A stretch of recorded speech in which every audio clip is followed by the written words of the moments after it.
Hi kids, welcome to Terry on Tuesday. This week is a very different and quite special one. As you can see, I've got my Off-World top on and I'm surrounded by a table full of props and merch and stuff. And I love props. If anybody knows anything about me, you know I love props. So, why have I got all this stuff here? Why am I wearing the Off-World top? First of all, if you're new to this channel, or been living under a rock as regards what I've been up to the last 4 years, Off-World is my first science fiction feature film, which I co-wrote and directed and I ended up starring in, we'll get into that in a bit, back in 2016. We did a Kickstarter. We wanted to raise about £2,000 to do a 10-minute sci-fi short. We ended up raising £10,000. And we said, do you know what, while we're filming, let's just write a feature and see how much of it we can film and see how it goes, because you can always cut down but you can't expand, right? So we raised £10,000 and we shot the film in 6 days, literally about half a mile from where I live, in a place called Park Penalta. And so it's a science fiction survival story. So it's mostly outdoors, and it tells of a crew of a spaceship called the Tantalus 2 who are making their way to a new planet which is being colonized by the human race. Now, en route, things go awry, as they're wont to do, and the crew find themselves with a broken spaceship, not much food, not much water, and they've got to do about 300 miles trek across the landscape, and everything's against them. Tiredness, illness, arguments, power struggles, you name it, right? Anyway, without going too more into the plot, we are at the end of the production process. Like I say, we shot it really quickly in 2016. We were hoping it had been finished by the end of 2017. So we did over a year and a half of post-production, special effects, fixing things, grading, editing, re-editing, you name it. And with this film, I've said many times before, it's the best learning process I've ever had. You don't know anything about film until you've actually tried to make one. Anything that can go wrong will go wrong, and on this film it did go wrong, but we know that we had a decent story, a good cast, and we were well rehearsed and practiced. So at the end of everything that we've done, 3 years in post-production, if you take away the pandemic as well, etc., we know we still had a good film at the end of it.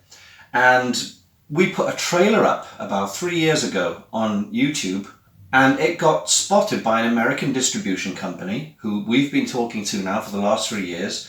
And they believe in us a great deal, to the point where they've been waiting so long to see this finished film. They've seen the film as it is in rough cuts without music and all this kind of stuff, and they still want to do something with us. So that is something that we really want to capitalize on, because a lot of films go onto YouTube and get forgotten about within a week. So we haven't stopped. Myself, Danny, who's lead actress and co-producer, and Chris, who's a co-producer, between us and a handful of other people, we have constantly worked to try and finish this film by hook or by crook, any means possible. So why am I surrounded in props and stuff? Well, also in the description is a link to our final fundraiser. Our budget ran out about 2 years ago, and during the lockdown we were hoping to get the sound edited, mixed and all exported, ready for the final export of the film to the States, to the distributors. But that just wasn't possible. Half of it got done and then the rest of it got swallowed up by pandemic problems and lockdowns and studios closing and then backlogs of work when the studios reopened. It wasn't possible. So rather than wait an indeterminate amount of time, I decided, do you know what, I'm going to take the film. It's on a hard drive at the moment with all the sound that's been done so far. I'm going to bring it back from London, back to Wales, go to a studio called Earl Lane Studios in Cardiff, run by my longtime friend Lennis, and we're going to finish the sound mix and get everything ready to go. But studios and producers and engineers cost money. Throughout the last 4 years, we have begged, stole and borrowed favours off everyone. I've said this before and a lot of people don't understand the reasoning, but none of the cast, including myself, or the producers got paid for this film. We didn't take a penny out of the budget. The cast were totally in agreement with this because at the time it was destined to be a kind of showreel acting thing for everyone and their skills. So we paid the crew, we paid the post-production people, but the actors have never been paid. I've never been paid. The writers haven't been paid. It's myself and Chris Lynch. Producers haven't been paid. So we've run out of money. It's all gone. So we thought, for this final push, I want to go into a studio in Cardiff to finish the sound mix, and I am not the sort of person who says, go on, do me a freebie, do me a freebie, you know, because there's too much of that going on. And I am trying to make sure people do get paid for what work they do. And like I say, the people who haven't been paid so far will hopefully get paid if the film makes any money back. That was the understanding, and that's how it still is. So we thought, why don't we raffle off as much of the costumes and props and merchandise left over that we can. Now this has already started. The deadline for the raffle is the 1st of September when I'll be doing the draw, and I'm going to be apportioning all this stuff, all these prizes, into batches. There are main prizes. The main prizes are costume, 4 costumes to give away, the main radio prop, which is an amazing prop, we'll talk about that in a bit, and then we've got some smaller props, some water bottles, a prop gun, mechanical props, posters, badges. Believe it or not, that's what we call a spapple, space apple. So we had lots of these and only one's left. And we're going to try and raise some cash to go towards studio costs. You're doing quite well so far. At the time of filming this, we're up to about 350 quid. And as you probably understand, studios aren't cheap. Even though it's a friend of mine, I can't ask the guy to work for free for goodness knows how long. We don't know how much work is involved yet because we haven't sat down to look at what needs to be done. But a studio is, I don't know, maybe £100 a day, that kind of thing. So we're trying to raise as much as we can and pay for the studio time, pay for the engineer, pay for the producer, and get this done to the best quality possible. So let me take you, dear viewer, on a tour through all the prizes from Offworld that are up for grabs. First off, costumes. I don't have all the costumes here. I've got 2 of them and there are 4 up for grabs. So the 2 characters are Chris Erickson, played by Tom Ingham. He's the co-pilot in the film. His costume is XL in size, and these are the Port West really nice workwear things that we got printed up by Sticky Ink Studios in Newport for us, and we've got the Tantalus 2 embroidered patches on the arms. That one needs ironing back on, but that's no problem. So we got the embroidered patches, grey jackets with loads of pockets. They're quite nice, quite comfortable actually. And this was Tom's. Now each jacket comes with a undershirt, which is a t-shirt. I've no idea what size it is because there's no label on it. It's got the little PGCI logo on there. And no, I'm not going to wash these. I'm not going to wash any of these. They're straight off the set. And if I bought a costume from a film or something, I wouldn't really want it washed. I just want it straight off the set, not ironed, not washed, you know, authentically used. So that's Chris Erickson's one. Obviously that comes with a pair of trousers. I think this is the trousers. So we've got similar style, orange pockets, etc. Very big, Velcro around the ankles. So they're good workwear, tough clothes. And as an interesting note, this outfit was seen in the Justice League film. In Star Labs, there's a janitor who's wearing one of these. And we've been told recently that Port West, the company who make these, don't make this style anymore. So we were among the last people to use them. So, a kind of a rarity in a weird kind of way. So there's Chris Erickson's jacket. and trousers and undershirt. And similarly, this is Pilot Russ Price's jacket. It's got Russ Price written on the label and the name of the actor, Kit, on there, because originally another actor was going to be playing Russ Price, but they couldn't make the shoot in the end, so I stepped in. So this is the outfit I wore during the film. So it's a little smaller. This is a small jacket, it just about fits me. And the trousers to match, again, just the standard trousers, belt loops and all that malarkey. This one does also have the arm patch on it and the name Price printed on it. And again, the matching t-shirt with a PGCI logo for the undersuit. So that's the costumes. I forgot to tell you, 2 more costumes on the way. I'll put some pictures up. The other costume is our lead character, Jan Lepre, who's the commander of the mission. She's wearing the same outfit as us in grey and orange, with the name Lepre written on the arm, on the front pocket and the Tantalus patch, and it comes with an undershirt and trousers to match.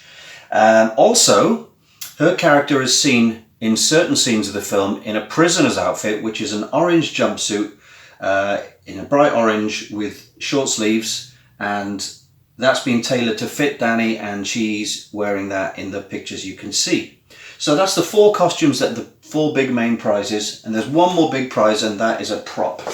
What we have here is a radio receiver. Now in the film, our communications officer John Park cobbles this together, a radio receiver to carry around with him to try and get some, to send or receive some SOS signals and try and find out where they actually are on the planet and get in contact with help. Now, this prop is made completely from scratch. It was built by Andrew Glazebrook, who's a professional TV model maker, etc. It's covered in dust. There's a slight wonky panel hanging off there, but I'm not going to fix that because I don't want to. The reason it's got a wonky panel in the scene, this thing needs to get kicked, and it got kicked about 10 times, really hard, but it's still in one piece. So it's an amazing piece. It's got obviously a shoulder strap and a carry handle here, but there are also some lights. There's a little yellow light there. There's a light inside here, another one on the side here. It doesn't make any sound, but there's a battery component in the back, and I've got the cover for it as well that screws on top of there.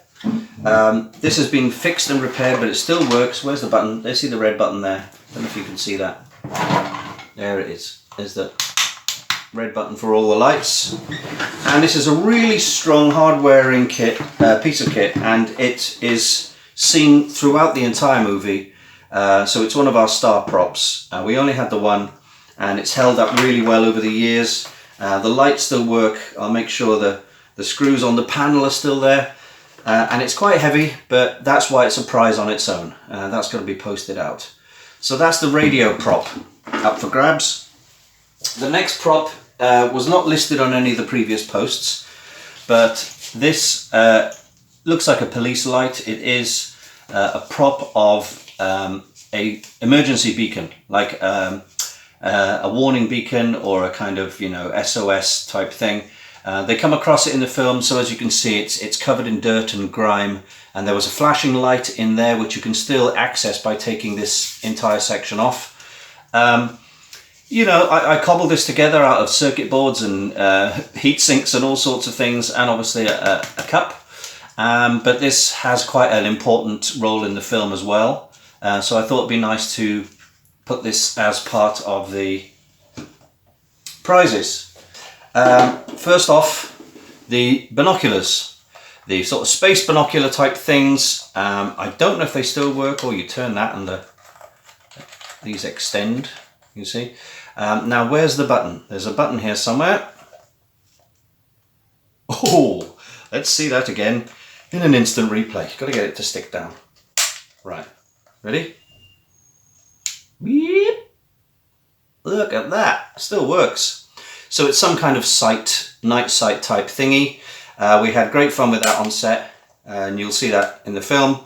It's got a little belt clip on it. This was made by my friend Peter Truscott-Stroud, who is a costume maker, model maker, etc. and this is obviously seen a few times in the film, and it's quite an important prop. Also seen in the film quite a lot are these two little gadgets. In reality, this was made from a wireless doorbell. This has seen some better days, everything's scratching off and stuff, but you can put a battery in the back of that and it still lights up, and you press the button, the little red light lights up. This one doesn't do anything, but it's got a belt loop, and you'll see in the clip that I'm going to put up on the side here that the digital display comes up, which was obviously special effects. And it's used for scanning radiation, etc., etc., and all sorts of environmental and radiation readings. So they're kind of like your tricorder of the Star Trek universe, if you will. So I'm going to have these as separate items. They don't come together, so someone will win that, someone will win that. Just to give as many people as possible a chance of winning some stuff. Next props are aluminium water bottles. Most of the cast had these. We had more grey than black. I think we had 2 black and 4 grey. They don't have any logos on them. They should have the PGCI logos on them. If I find any leftover decals to put the logos on, I will. Weird enough, one of them made its way to my microwave oven.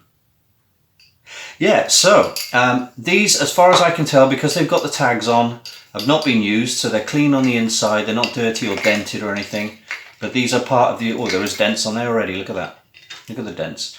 But yeah, these were carried by all the cast, whether they were seen on screen or not. But a couple of them are seen on screen anyway.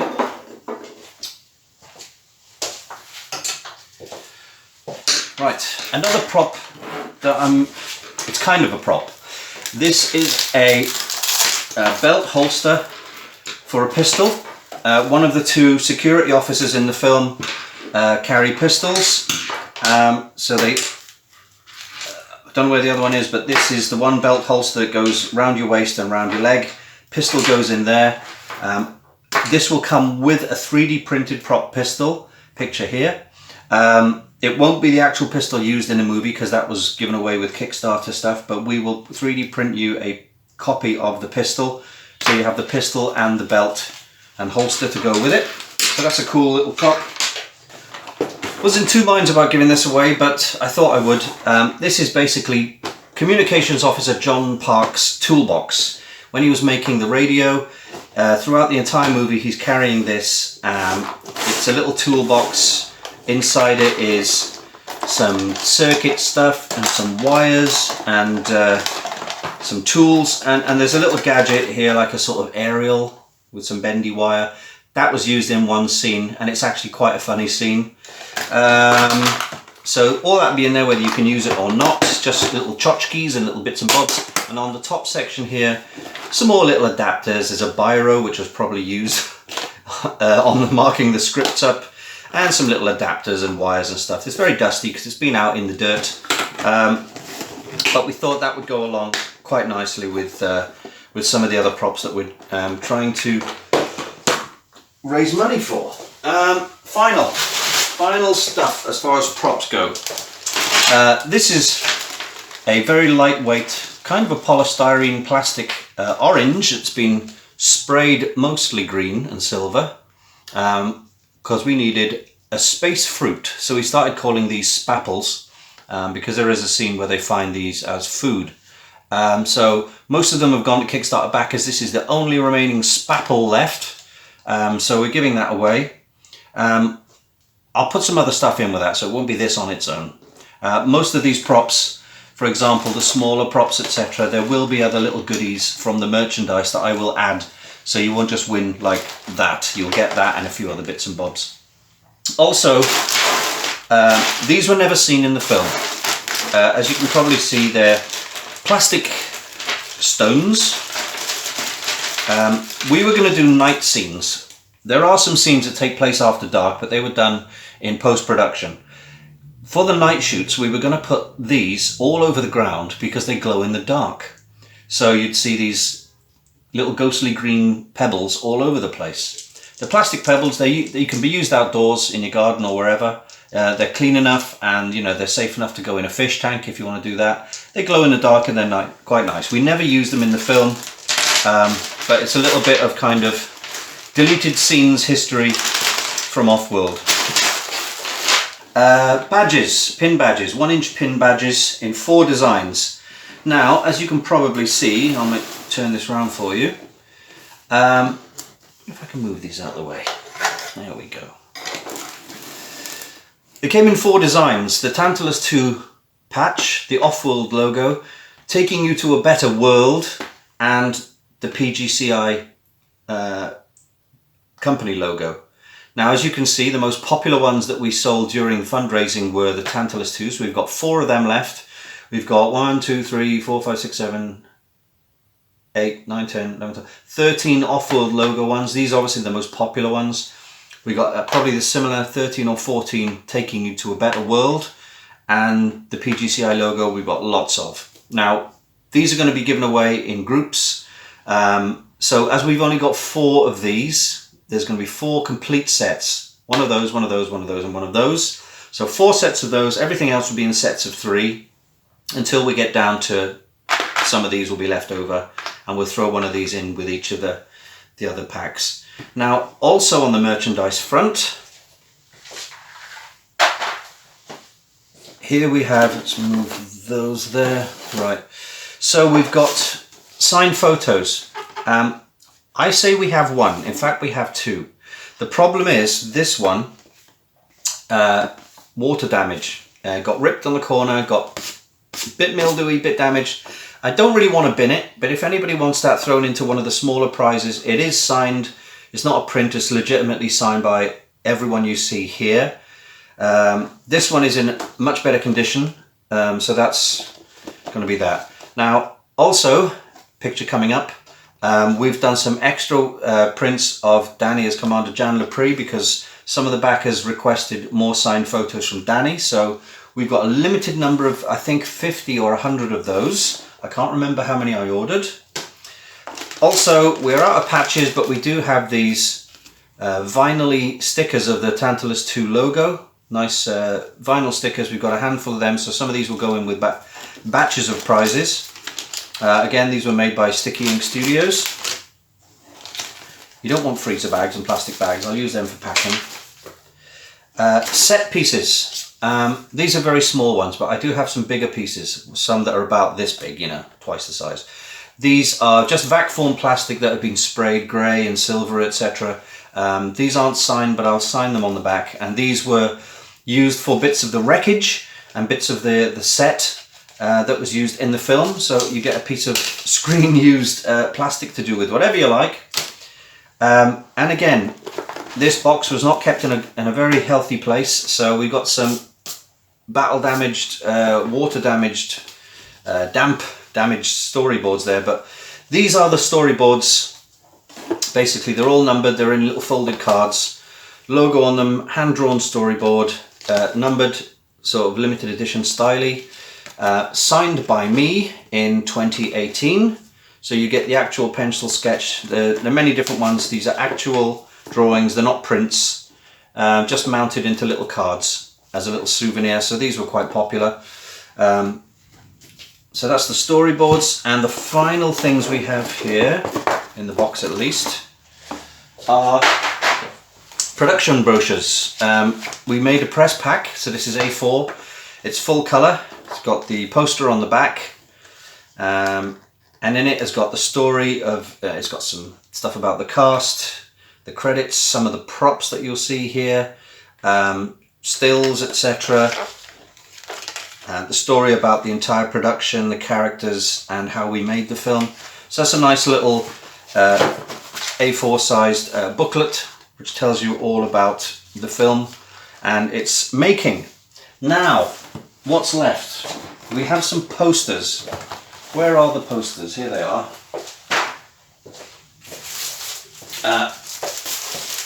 Big A3 sized posters. Again, made by Sticky Ink Studios, designed by Amy at Sticky Ink. These were made early on in the process, so we let Amy go nuts and she did some kind of promotional in-universe posters. So travel to the new planet of Epsilon Eridani B in the spaceship Tantalus 2. So we've got quite a lot of these. The second design is Epsilon Eridani B with the Tantalus flying above it. taking you to a better world. That's a very touristy, promotional 50s style poster. And another one like that is Offworld itself. There are some changes in the cast and crew down there because it was a lot earlier back in the day, but that's one of my favorites. I love that. So we have quite a few of these, and if you win any of the prize packs, you will get three. You'll get all three of these designs with your prizes. And I think that's it. So that is everything up for grabs. As I say, the link to enter is down below. It ends on the 1st of September, which I'll do a draw, and I'll do it on video as well. Entries are £1 per entry. You can enter as many times as you like. It's a PayPal type thing. And what we're going to do is, once we've got the final amount of money, we'll send the prizes out, deduct the cost of postage and packing of these prizes out of the main thing, so it's all paid for, and whatever's left over goes to the studio. I don't get to touch it, doesn't go in my pocket, doesn't go in the producer's pocket, doesn't go in anyone's pockets except for paying for the studio time, etc. To get this film finally finished. After that, there should be no more costs or things to do. I've got a lot of editing to do on the behind the scenes, DVD extras and that kind of stuff, which I'll be working on. But we will be exporting everything, including stills, interviews, everything else we can, everything for the DVD that would be needed. And that goes off to our distributors in the States, and they will start to work their magic. We will know more about how long that will take and what exactly they're going to do at the time we hand it over. So we will keep you updated. But for now, this is our final big push. I want to say a big thank you to everyone who has generously donated and entered. Some people have donated money and don't even want prizes. They want us to maximize the money that they've given to go straight to the sound mix so we can do a really good job on it. And yeah, I mean, it's great to know that people are still with us every step of the way. A lot of Kickstarter films and film projects fall by the wayside. People put their money into them hoping they'll be made, and for whatever reason they don't work. We have never ever decided let's give up. We've always thought we're going to finish this somehow, no matter how long it takes, and it has so far taken nearly 4 or 5 years. Of course the pandemic didn't help, lockdowns didn't help, but on top of that, people move on, people do their stuff, and actors have to do other jobs. But the people who are sort of most closest to the film, which is myself as director and writer, and my co-producers, Danny, who's the lead actress, and Chris as well, we've kept in the trenches every single day, trying to see what we can do to push it along on very little money and very little time. Because we all have day jobs, we all have lives, we all have children and things to deal with. But we're still trying to push this dream of having a sci-fi feature film done, and we're pretty much there. We're nearly there. So this is the final push for fundraising, and the sky's the limit. We'll just have to see how it goes. We'll have to see what happens. But we know that once we've handed the film over to the distributors in the States, that's it. We sit back and we fingers crossed and we see what happens. Now, no one's expecting it to be a Hollywood blockbuster. It was made on a budget of less than £10,000 because of deductions and etc. It is, like I say, it's not the next Star Wars. It's a bunch of people arguing in a field. There's a bit more to it than that. We're trying to make it as fun, as dramatic as possible. But it is, remember, a low-budget film with big ambitions and big dreams of being something a bit more than just 10 people arguing in a field. So bear with us. I will stick the trailer for Offworld on at the end of this video, so that's coming up.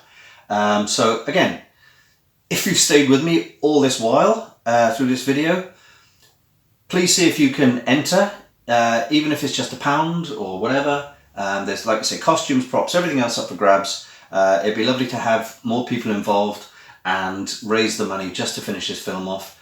And it goes without saying that Danny and Chris and all the actors who are currently not with us send their thanks too. That's it. Here's the trailer.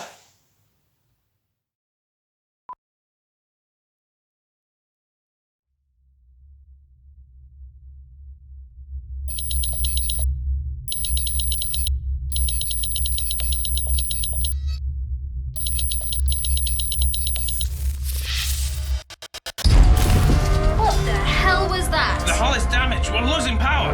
The heat shields are locked. Carrie, get those shields open. Russ, take us back out. Brace for impact.